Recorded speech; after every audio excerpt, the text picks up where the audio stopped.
各位网友，大家好，今天是2021年5月28号，星期五，欢迎大家参加王健每日观察直播2的节目。我们今天有三个主题，第一个，广东疫情持续，广深爆发本地传播；第二个是世卫准备下一阶段溯源调查；第三，香港法院重判和平集会的民主派人士啊。那么这3条新闻都有持续发展的趋势，所以我们一直保持关注啊。广东2个主要的城市广州、深圳持续发生本地感染。深圳是5月26号，深圳市政府宣布，新增4例无症状感染者，那么两人是本地感染，另外2人为境外输入啊。2例境外输入无症状感染是中国籍男性，从印度尼西亚抵申，入境后被集中隔离，后转到深圳市第3人民医院应急院区观察治疗，情况稳定。另外2名本地无症状感染者，那么杨某，男，54岁，居住在龙岗区圆山街道，那么是海纳展示工厂的员工啊。另外一个人是何某，15岁啊，那么居住在这个小区啊。那么曾经在海纳展示工厂逗留啊，这2名无症状感染者。那么本周深圳这个盐田港发生的本地传播持续发生啊。盐田港发生是截止5月25号，深圳发生了累计7名无症状感染者啊。源头是5月21号，深圳市盐田港西作业区一名这个乡理货员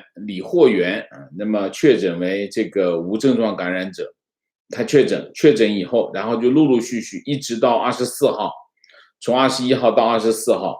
累计有5人无症状感染，他们都是这个东方温哥华国际集装箱货运作业的一个团队所以他们都是一起工作，所以他们全部都感染。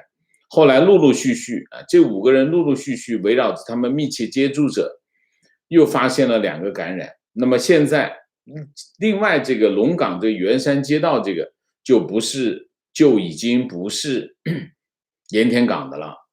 就是另外一个的了，所以是本地传播。所以你可以看到真正的情况是盐田港现在到目前为止是7名无症状感染者，那么又新出现的2名是和这个源头是没有关系的。和这源头没有关系意味着什么？意味着它有其他的来源，所以深圳已经发生了本地传播的情况那么现在网上流传的公告显示，深圳市龙岗区布吉街道发布公告，那么针对这个7名这个无症状感染链条进行上述封楼措施。所有在盐田港工作的深圳居民在当地的就是布吉街道的居民只要这个楼有人在这个在盐田工作，那么整个楼全封就是这样，他们采取的措施就是这样。那么他就是这么说，他说指所有在盐田港工作的深圳居民居家隔离整个小区封闭管理他是说只要有在盐田港工作的居民所在的楼栋全封起来那么辖区这个布吉街道辖下的国展社区、罗岗社区、金牌社区都是这样处理。那么它的封闭措施是整个楼全部回家这是第一个。第二个，进行核酸检测，然后如果有上学的小孩，请这个联系老师送回家，全部居家隔离那么涉及到几个国展院，然后荣超花园、半山、丽山公馆、理想家园、东方盛世就这样就进行全封闭看来这个情况是有点严重那么深圳卫健委说，6月1号开始，全市各个疫苗接种点实施预约服务。6月1号开始，不再接受现场预约也不再接受未预约的接种未预约成功的市民不要去现场排队那么6月10号之后，如果你6月1号到6月10号之间你没有去打疫苗，那么没有接第一针之后，那么你就要去定点的接种地点预约才行意思是什么意思？就是要去赶紧去就这意思那这是深圳的情况，广州的情况和深圳有点像。5月21号同一天，其实它发生的那个情况跟深圳是同一天，也是5月21号。广州市荔湾区出现了第一位这个本土新冠肺炎确诊病例，时间和深圳是一致的同一天确诊。然后呢，他确诊之后就开始形成这个传播链这个确诊的这个这位人士呢，他是喝早茶，这个喝早茶之后呢，就开始传播，一直传播了多少人？11人传播非常快。那么6天之内传播了3代人一家3代那么这个传播链被称为早茶感染链截止28号，那么感染的人群已经达到11人其中包括一家祖孙3代。5月28号，佛山禅城区公告说，禅城区报告一例无症状感染者这名感染者女40岁她是5月26号通报的其中一个，我们刚才讲11个感染链的其中一个密切接触者所以它也发生了感染。那么截止5月27号，广州市确诊的病例是4人，无症状是5人。那然后再加上28号又确诊了3人总共就是11人。然后现在这个佛山有了1人那么27号广州市开这个疫情记者会广州市卫健委的副主任他说所有的人所有的目前发现的所有的确诊的还有就是无症状的病例都和其中有一个人有关，这个人姓郭那么要么就是一家人，要么呢就是喝了早茶，要么呢就是他们的孩子共同托管共同托管就是小孩子放学以后托管，那么是同一个链条那么他说这次疫情传播的很快传播力很强但是好在呢他们都是就是一顿饭就能传播好在呢他们现在呢都是一个来源，所以能够控制住这个源头那么28号广州市海珠区教育局那么所有的区内所有的教培托管机构暂停线下教学和服务除幼儿园之外，全区教职员工和校内学生必须佩戴口罩那么29号凌晨，广州卫健委通报，从5月29号开始，广州市荔湾区白河洞街、中南街、东教街、冲口街由低风险地区调整为中度风险。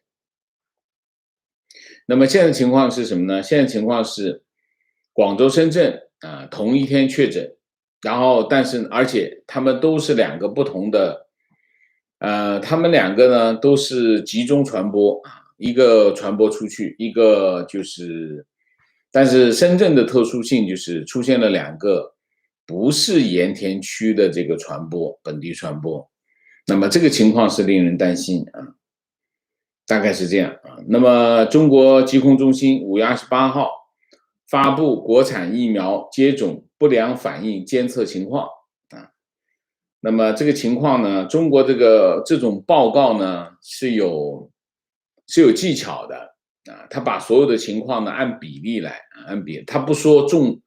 最严重的情况是什么，他不说个别案例，他只说什么呢？他只说数据，不说案例。不说案例呢，这个数据当然这个你看不到了，就淹没在里头啊。所以我告诉大家这个情况啊，它这情况是这样：2020年12月15号到2021年4月30号，中国接种新冠病毒疫苗2.65亿次啊，那么不良反应31434例啊，那么报告发生率为11.86十万剂次啊，这就是数据玩数据了啊。那么不良反应中，一般反应是26078例啊，不良反应占82.96%啊，就玩这数据了啊。然后其中高热啊，就是大于等于38.6度是2722例，就发高烧啊。红肿啊，那么675例，硬结啊，就是硬块啊，是304例，然后就是异常反应啊，这是第一类，就是一般反应啊，就是高烧、红肿、硬块啊。那么异常反应是5356例，占不良反应的总数17.04%。那么其中报告前3位反应分别是过敏性皮疹，就是痒啊，3920例，血管性水肿107例。血管性水肿是不是血栓呢？我不知道啊，有没有网友知道的告诉我们一下啊。急性严重过敏反应75例，在异常反应中严重病例188例啊，188例有多严重他就不说啊，这就是中国做报告的技巧啊。到我们讲世卫啊，世界卫生组织发言人今天说，世卫专家正在准备新冠病毒溯源研究的新建议啊，那么这份建议将会提交给世卫总干事谭德赛，这份建议没有设定时间表。那么世界卫生组织的发言人说那么目前世卫组织正在审查3月份公布的疫情病毒起源报告中的建议。他说，技术团队将在为下一步的研究准备一份建议书，然后会将这份建议书提交给谭德赛然后这个世卫突发事件规划执行主任叫莱恩，早前说过，未来几周将会继续与成员国进行会谈，讨论疫情溯源调查的问题。美国和欧盟本周敦促世界卫生组织对新冠病毒的起源展开新的调查。法新社的报道说，在相当长的时间里，大多数专家都对武汉实验室发生泄漏这一假设不屑一顾，但是最近几个星期以来，尤其是在美国，这个假设越来越受到专家的重视。目前在科学界要求对新冠病毒起源进行更加深入的调查呼声越来越高。美国27日呼吁世界卫生组织进行第2阶段调查，让独立专家充分接触中国的原始数据和样本。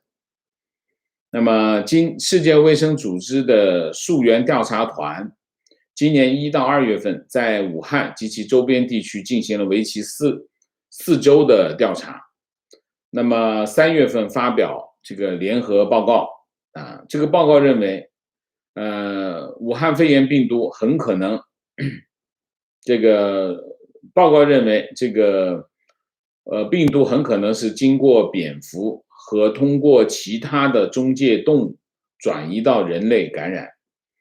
报告认为这个病毒意外从这个实验室泄露的可能性很小，极不可能。疫情溯源就这个调查组的专家成员今天呼吁世界卫生组织授权开展第2阶段的调查。这个他们警告说，在中国检查血液样本和有关这个疫情何时、如何以及何处起源的重要线索，这些线索的时间已经所剩无几，因为很多样本是有时间限制的啊。那么这些研究人员呼吁美国和世界卫生组织分享能够支持这个病毒可能从武汉病毒研究所泄露的情报，说他们已经要求美国政府提供这个信息，但是不成功啊，大概是这样。然后就是拜登总统昨天啊，要求美国情报机构啊对武汉肺炎病毒的来源进行调查啊，分析各种不同的可能性啊。那么昨天拜登总统上空军1号专机之前，对记者说，他说他会把这个情报机构提交的报告90天，9天之后这个报告就提交给他，他会把报告公诸于众，除非里面有什么我意识不到的事情啊。那么现在就是这种情况。然后国家情报总监办公室昨天就是拜登总统宣布啊，要求情报机构啊提交3个月提交报告的这个声明发表之后，美国国家情报总监办公室发言人说，美国情报界并不知道新冠病毒最初究竟是从哪里、在何时以及如何传播的啊，但已经围绕着2种可能性已经形成共识，就是说他不知道确切的来源在哪里啊，他说，然后但是呢，有共识的是什么呢？病毒有2种可能性，这是共识。一个就是世界卫生组织说的，就是有蝙蝠通过这个中间宿主到人类，这是一个说法啊，这是一个理论。另外一个理论就是武汉病毒研究所泄露啊，这2种理论啊，这个是已经有共识。但是哪个更可靠啊？他说不知道啊，现在不知道啊。那么拜登总统之前也这么说啊，也是这么说。那么世界卫生大会是5月24号举行年度会议啊，那么会期一直持续到6月1号。5月24号开幕那一天啊，《华尔街日报》当天就公布说，美国情报报告说，这个武汉病毒研究所在2019年11月有研究人员生病啊，那个病的症状和这个武汉肺炎的症状很像，但是也像感冒，其实也像感冒啊。然后呢，美国国立卫生研究院院长柯林斯医生啊，在5月26号在参议院的听证会上说最有可能的是，这是一个自然产生的病毒啊，这是最有可能性。但是我们不能排除就是某种实验室事故的可能性，他还是讲的这2个可能性都存在大概就是这样。但是呢，现在的情况是，华尔街日报的这一系列的报道带动了整个的舆论的改变，所以呢，美国从目前情况来看，美国已经成功的把重新进行溯源调查的舆论造起来了啊，这是目前的情况。那我觉得这件事情会持续的发酵啊，持续的往下发展啊。那么我们继续观察这件事情会不会最终导致第2次这个溯源调查呢？我觉得可能性不太大啊，可能性不太大。但是呢，关于第2次溯源调查的这种舆论造起来，那么有助于什么呢？有助于美国情报机构的调查报告啊，如果这个调查报告出现了一个令人意外的结果的话，那这件事情就会变成一个政治事件啊，这是一个非常重磅的行为。你可以从这件事情可以看出来，每个政府是开始推动疫情追责的这个进程这是一个比较清晰的方向的了就是把这个话题造出来之后，那后面就是疫情追责的了。好，我们今天下面进入第3个主题，香港法院重判和平集会的民主派人士那么香港一传媒的创办人黎智英以及民主派元老李卓人、何俊仁等10人被控前年10月1号组织未经批准的集结就是聚会等多项控罪，5月28号被重判14个月到18个月监禁这是难以想象的一件事情。那么其中黎智英之前因为有多宗未经批准集结的罪那么今天加刑总刑期达到20个月20个月那么这个案件的焦点在于过往这个关于组织未经批准的集结这个罪是有罪，但是以前都是罚款，那么现在直接上了判超过1年的刑期那么这是个重判那么10名被告分别被控在2019年的10月1号煽惑、组织及参与未经批准集结罪。那么个人早前都认罪国安法指定的法官叫胡雅文5月28号宣判，那么各被判刑14个月到18个月，都超过1年时间1年到1年半那么当中只有2个人，一个是单仲偕一个是支联会秘书蔡耀昌那么判缓刑2年。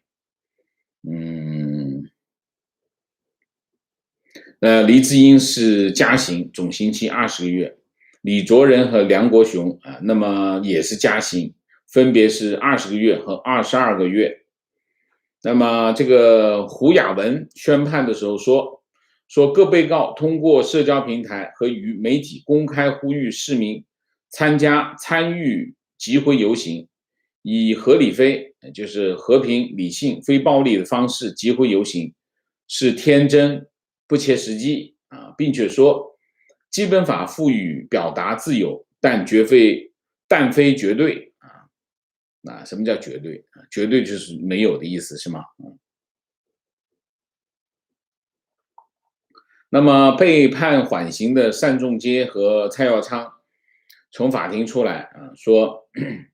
那么单仲偕说现在香港已经完全不同了。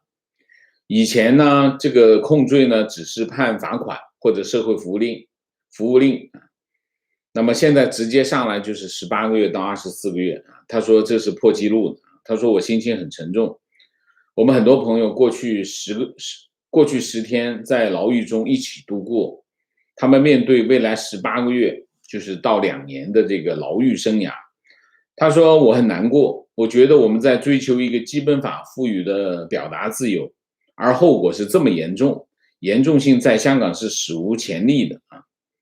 他说香港的政治和法律环境比以往严峻，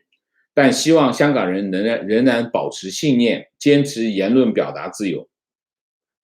那么现行呢，香港有一个叫公安条例，公安条例港英政府已经存在了。他们设立的制度是什么？叫不反对通知书的制度，就是你要游行，你通知警察，那么决定权在警察手里警察可以给你反对通知书，那你就不可以去。那么但是如果你收到了反对通知书，那你还去，那就是什么叫未经批准的集结但这里面的情况是什么呢？这里情况未经批准的集结不等于非法集结。这里面看什么呢？看是不是有破坏社会安宁的成分这里面就是说未经批准的集结不一定就是犯罪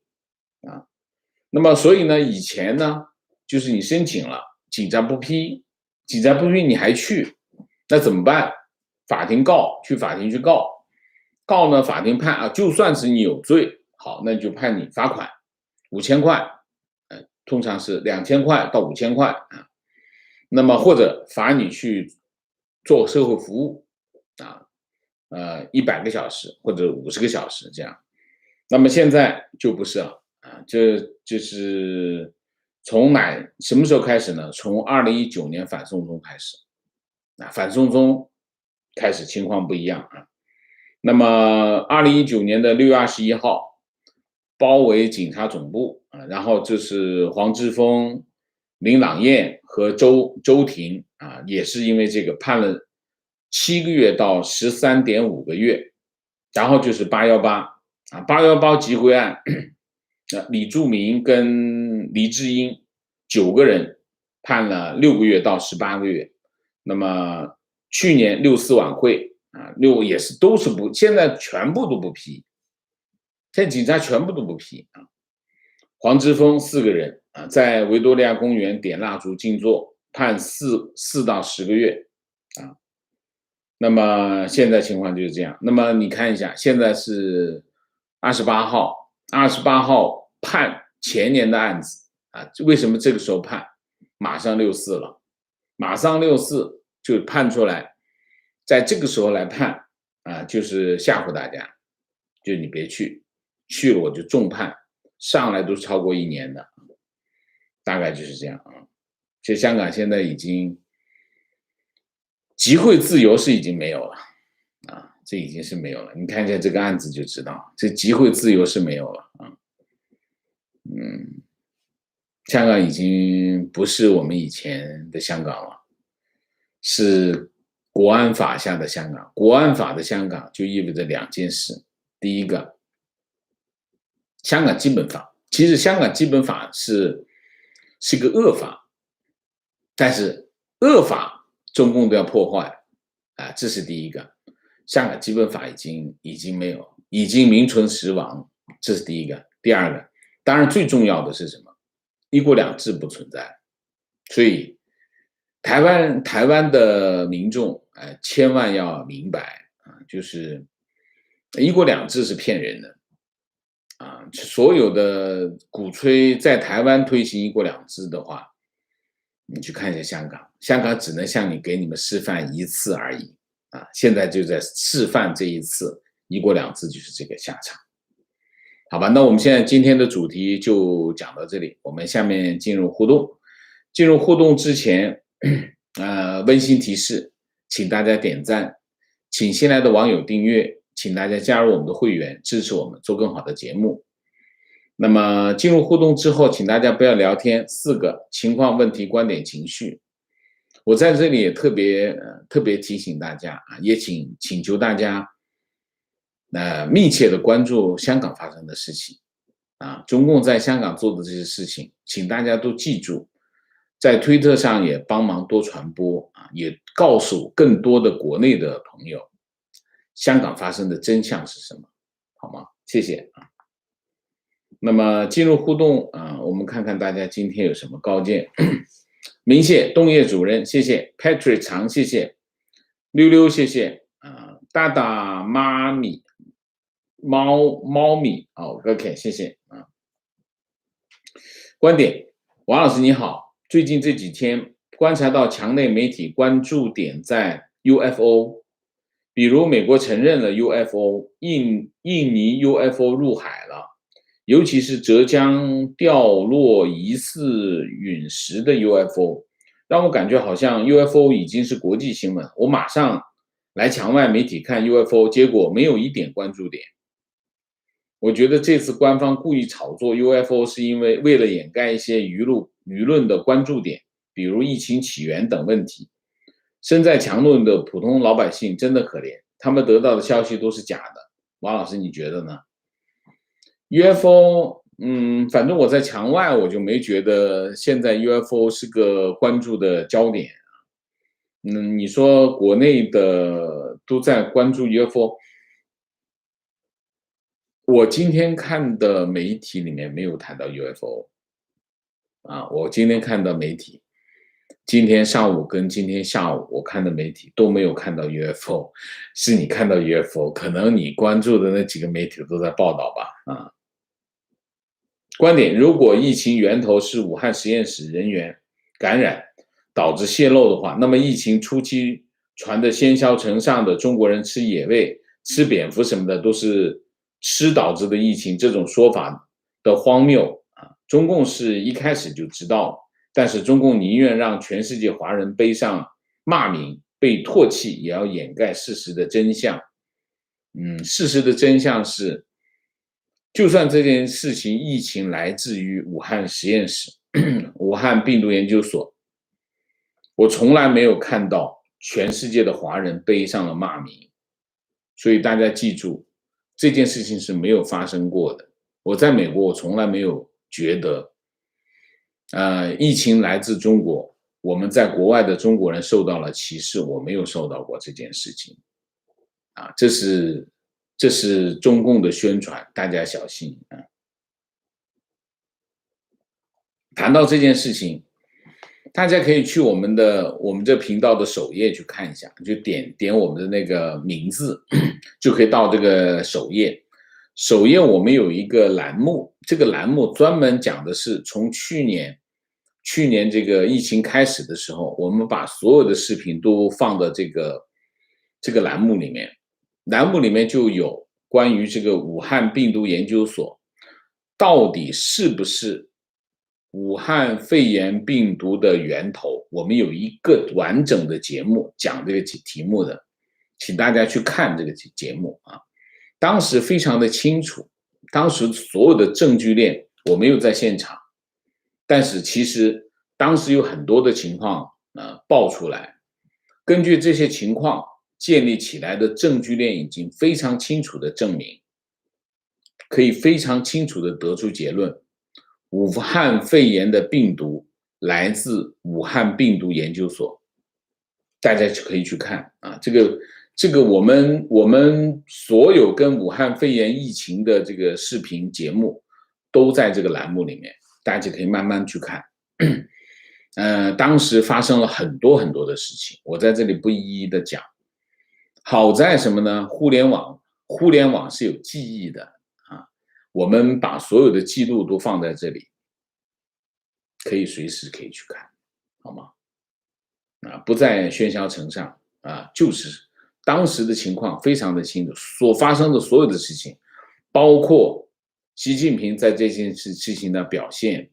包括中国政府在这件事情的表现，包括卫健委，包括武汉市，包括湖北省，没有一个跑得掉。你去看我们讲的很清楚的这件事情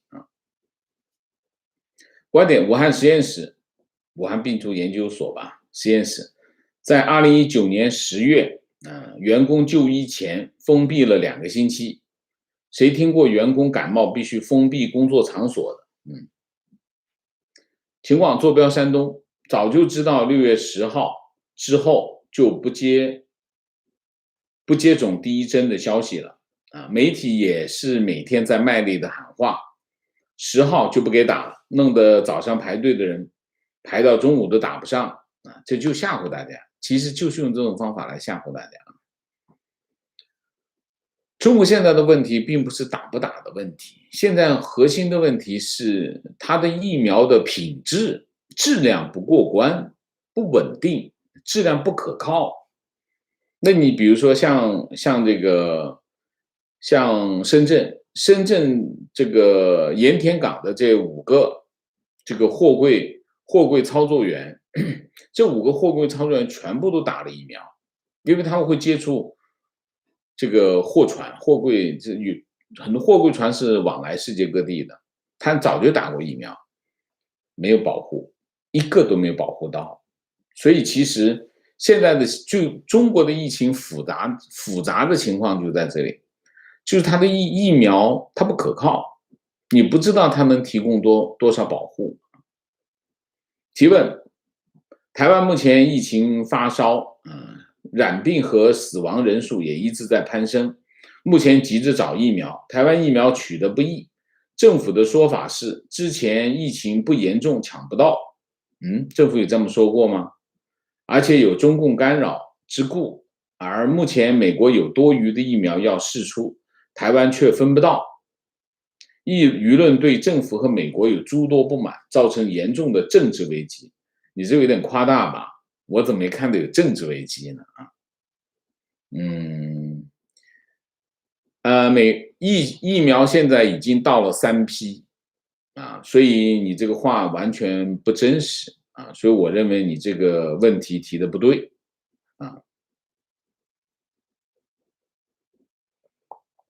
美国会向台湾提供疫苗，日本会向台湾提供疫苗，台湾自己订购的疫苗已经到了2批，所以你说的这个政治危机，我不知道你从何而起，你可以回答我一下吗？好吗？提问：打卡美国西雅图，非常关注今年香港6·4的聚会，不知道香港人民在国安法以后还会不会集会，会有什么样的后果？这样做值得吗？这个问题我不知道怎么答你，值得吗？那在我们的前面有很多人，为了向世界告诉大家发生了什么，他们愿意用自己的身体去告诉大家发生了什么，他们愿意用自己的身体去践行他们的理想，你说值不值得？我们有很多人类社会有很多这样的人，为了自己的理想牺牲自己牺牲有各种各样的方式去牺牲自己，值得吗？如果没有这些人，人类社会不会进步到今天，人类的理想也不会这么强大，所以值不值得？你想一下，好吗？提问：为什么经过严格专业训练的香港法官会这么容易被操纵？你觉得很容易就操纵了吗？这种被操纵的香港法官有多少？我不知道，但是肯定有帮他们忙的人，否则这件事情就不会发生。这个世界是这样，善和恶中间就是一线之隔。我们不是说因为这个人是坏人，所以他做的事情全是坏的，或者我们这不是因为这个人是好人，所以他只做好的事情，不是的。人都是一样的，都会面对善恶的诱惑。那么你在做一件事情的时候，你一念之差，你可能会去做一件好的事情，也可能会去做一件坏的事情，跟你是什么样的人不一定有关系。一个人人品没那么好，他也会做好事；一个人人品非常好，他也有一念之差。所以人不能够上来就给他盖棺定论，说这个是坏人，所以他做的事情就是坏的。这个世界不是这样运转。所以你说这个经过严格专业训练的人，所以他就不会被操纵，而且很容易被操纵很容易是你自己加的这里面就是还有一点，就是说，当然我们之前报道的这个法官，他很明显是支持政府的那么现在的法官如果拿着国安法来判的话，那你就不知道他会判成什么样子，因为国安法本身是个恶法，好吗？观点：以前香港的教科书上说，法治包括2个方面，一是公民需要守法，二是如果是恶法，公民需要有方法和手段去改变恶法。改变恶法当然是有办法去改变恶法，但你现在没有这种条件为什么？这些立法委员都被抓了观点还是劝香港人尽快离开香港吧。一个没有言论自由，只有黑警执法的地方，这就是 CCP 的初心，他们永远都要把所有权力都牢牢地控制在自己手里，离开是为了更好的回来。第一，我非常的感佩那些坚守在香港的人，那些勇敢的人那么他们是香港的脊梁，而且他们一直在，所以我非常的感佩。我也呼吁大家支持他们，用自己力所能及的力量方式，哪怕是意念去支持他们这是第一条。第二条，如果自己有家人，那么你就要为他们尽早的安排什么？安排退路所以在这里我也是呼吁，有退路的能离开的，特别是有老人有孩子的能离开的尽量的离开，好吧？观点美国梦，美国梦是让来到美国的每一个人，只要自己努力就可以获得自己的梦想。中国梦就是解放全人类，让和老百姓一点关系都搭不上中国梦是什么？中国梦就是中国领导人最高的那个人的梦，他代表大家一起来做梦，做他想要的那个梦，你们都是实现他那个梦的材料情况，佛山的学校没有宿舍的就停课，有宿舍的直到疫情解除都不能回家。小学1年级的孩子不在学校住，只在学校午睡，也被突然通知不让回家，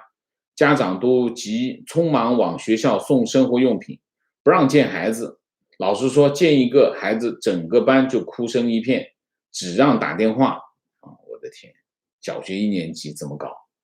疯了！情况回应昨天一位网友，坐标广东新会陈皮很有名，朋友承包土地种植甘肃产陈皮，前几个月政府突然告知不准种甘肃，要种水稻，朋友损失很大，欲哭无泪。为什么种水稻？现在种水稻不够吗？问题是我承包的土地，我想种什么种什么，凭什么不让我种呢？情况，国内4月 PPI 同比涨6.8%，国常会多次开会谈到大宗商品价格，国内通胀真的要来了吗？王老师能不能做一期谈一谈？通胀对生活影响太大。PPI 涨不一定通胀就来，通胀我们讲的是什么？我们讲的是消费品。PPI 讲的是出厂价出厂价在涨，不一定消费品是涨。为什么？中间有个问题，就假如这个市场畅旺的话，那么 PPI 涨，那么市场也会涨。如果市场不好，消费很差，那么 PPI 涨，市场涨不涨？市场不涨，为什么？没有消费力，涨不起来。现在的情况，我觉得通货膨胀未必来为什么？因为大家没有钱，没有钱你涨价的话，别人就不买，就省了，结果就大家不敢涨价，不敢涨价，通货膨胀就未必来。现在的可能性的情况是通胀未必来，你可以看一下，看什么？看几个核心的指标，一个是猪肉，猪肉在猛跌。猪肉为什么猛跌？2个原因。第一个原因，非洲猪瘟失控。非洲猪瘟失控的情况之下，那么猪场的这些猪场呢，就拼命的把生猪赶紧抛出去，因为一发生猪瘟，这猪就全部要销毁。那为了减少损失，没足月的这个猪都往外抛，所以大家都在往外抛猪肉，抛这个生猪的时候，那么猪肉的供应不就增加？猪肉供应增加，那么猪肉价格就下跌，这绝对不是好事。因为如果持续下去的话，纯蓝的这个猪就会急剧的下降。这件事情前2年就发生过，那么猪肉价格会跑到天上去。那么现在猪肉价格在下跌，那么 CPI 的价格上不去，这是第一个。猪肉在中国的物价当中有非常重要的位置，这是第一个。第二个，你看什么呢？你看这个除了食品以外，服务的价格有没有上去？或者你去看餐厅的价格有没有上去？餐厅价格涨，那就整个的服务业都在涨，如果服务费的价格不涨的话，通胀也上不去。就这2个指标，一个是猪肉，一个是服务。服务看什么？看餐厅，餐厅里面的价格，好吗？问题一直在想，中共既然知道和美国搞好关系很关键，为什么外交还一直在怼美国？难道不设止损点吗？毛老师能否站在中共的角度分析一下？2点，第一个，这关系到什么？关系到误判，就是判断。习近平觉得东升西降啊，他身边的人都在跟他讲东升西降。你看，我们在冉冉升起，西方国家在没落下去。教科书也是这么说的呀，从小读的教科书就这么说，帝国主义在腐败没落当中，美帝国主义肯定是在腐败没落当中，整个西方都在腐败没落。你看，全靠我们现在，这是一个非常重要的判断。首先有一个这样的判断，他不就怼了吗？他觉得他行啊，就是我行我就上啊，对吧？说 I can I up 就上了，就这样。所以他为什么搞好关系？他觉得没有必要搞好关系啊。反正之前呢，其实过去20-30年的时间，美国也一直在误导中国，就是美国好像觉得美国更担心中美破裂，所以一到关键时候，美国先撤了，美国先软了，经常出现的情况。所以中共已经觉得美国人没什么了不起的呀。你看每次我们一硬，他们就软了。所以你看，在这次阿拉斯加会谈当中，这个杨洁篪上来啊，这个啪啪啪啪啪，这个一谈，你可以看到中共的，其实杨洁篪很反映什么？很反映习近平的心态。那话说的多狠，他真是这么觉得，东升西降。那我们这个实力越来越强，这西方国家都不行，他是这么看，所以他们严重误判了，现在搞得灰头土脸啊，灰头土脸。现在那以前都看不上，我今天看见一个什么新闻哈，等一下啊，我再来翻一下，看的一个什么新闻，就是就是这个啊，王毅王毅请这个欧洲国家去访问，结果发达国家没人理，结果请了谁呢？波兰、塞尔维亚、爱尔兰、匈牙利啊，匈牙利就不用说，肯定是请的。匈牙利基本上是中国在欧盟里面的一个蝎子了。这个请了4个外长跑到中国去访问。你说在以前这4个国家哪看得上？根本看不上。现在巴巴的请4个外长去中国访问，你说说看，就这已经是什么？已经是孤立，外交非常孤立了啊！只能找一些非洲啊、穷国啊，发达国家都不怎么理了啊。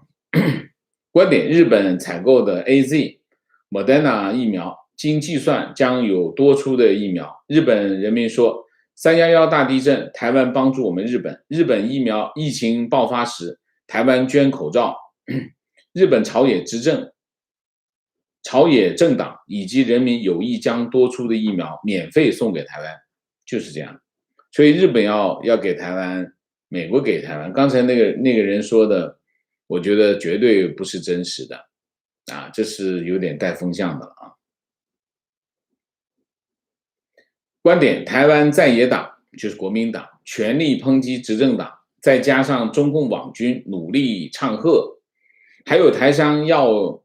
居间购买上海代理疫苗，那么民心纷纷只要疫苗，不论统战与否，所以民众对执政党信心低落，饱受攻击。我也没有觉得，台湾到目前为止还是模范生啊，只有国民党在攻击他，当然还有一些中共代理人在攻击他。那到目前为止，我认为台湾都做得很好，没有问题啊，台湾疫情也没有失控。有没有失控？你看一下台湾的发生的情况，到目前为止总共有多少人嘛？你看一下人数有多少？所以要实事求是嘛，对不对？情况和观点：加州昨天新患者超过4000例，加州人口是台湾近2倍，而疫苗接种比例比台湾高数十倍，所以台湾的疫情其实不高。台湾疫情是不高，我一直不觉得台湾现在疫情很高啊。情况：昨天在抖音上看到河南今年小麦收购价比去年提高了0.01元每斤，全省人民喜大普奔。奔走相告，我也热血沸腾，想在评论区写一句感谢习近平，感谢共产党。没想到的是，连发了10多次，硬是发不出去。难道共产党和习近平也成了网络禁词了吗？怕你骂他。情况：王老师，昨天国内新闻报道，湖北警方悬赏通缉10名重大命案在逃人员。严打枪爆犯罪，今年以来173人落网，这足以想象国内的不安定。我是这么觉得啊，国内的安全性有多高，取决于什么？取决于媒体报道到什么程度啊。现在的情况是基本上不报道。不报道，除非在网上已经通天了，那么就会报。但是要报也是当地媒体报，全国性媒体都不报，基本上是这样。所以呢，中国的安全性你就不用看别的，你就看看防盗网，还有这个安全门就知道。那个大门什么钢，拿多少层的钢做的门啊？你其他国家有没有这样？对不对？情况和提问：最近法国总统承认对卢旺达种族屠杀负有道义责任，德国也正式承认殖民地时代对纳米比亚种族灭绝。请问德法现在种族灭绝的问题表态是否具有深意？是否进一步表明对新疆和香港的立场？对新疆跟香港的立场，德国跟法国早就已经表过态了，跟这个没有关联。它只是自己的道义责任，它是解决自己的问题，它不是解决别人的问题。你针对这个问题，并不能解决他自己的问题，对吗？请问王老师你好，我在想一个问题：如果西方世界联合起来只是对抗中共，但是都不以灭共为目的，只是为了对它进行限制的话，无论如何，中共还是会继续作恶下去，还是会以各种方式渗透和破坏自由世界，最后和这次疫情一样，受伤害的还是世界。你的问题是什么？你好像没说哎。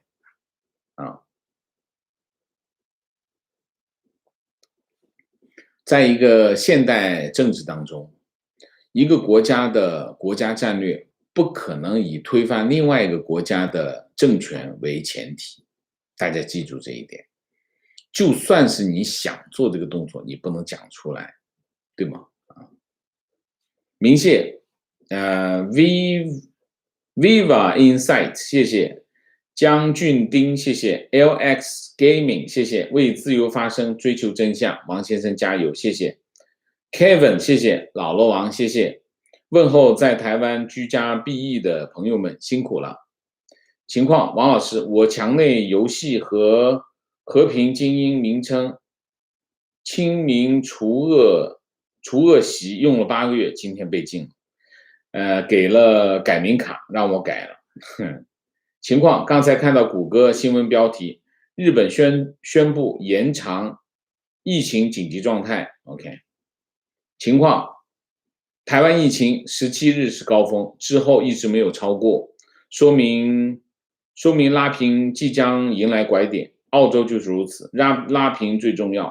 对台湾充满信心，对王老师充满感激，每次都在不懈的启蒙。谢谢你，谢谢你的肯定。观点：台湾民众自律性、防护意识很高，应该没有问题，相信不久会有改善，好转过来。我觉得没有问题。台湾从一开始就做得很好，一开始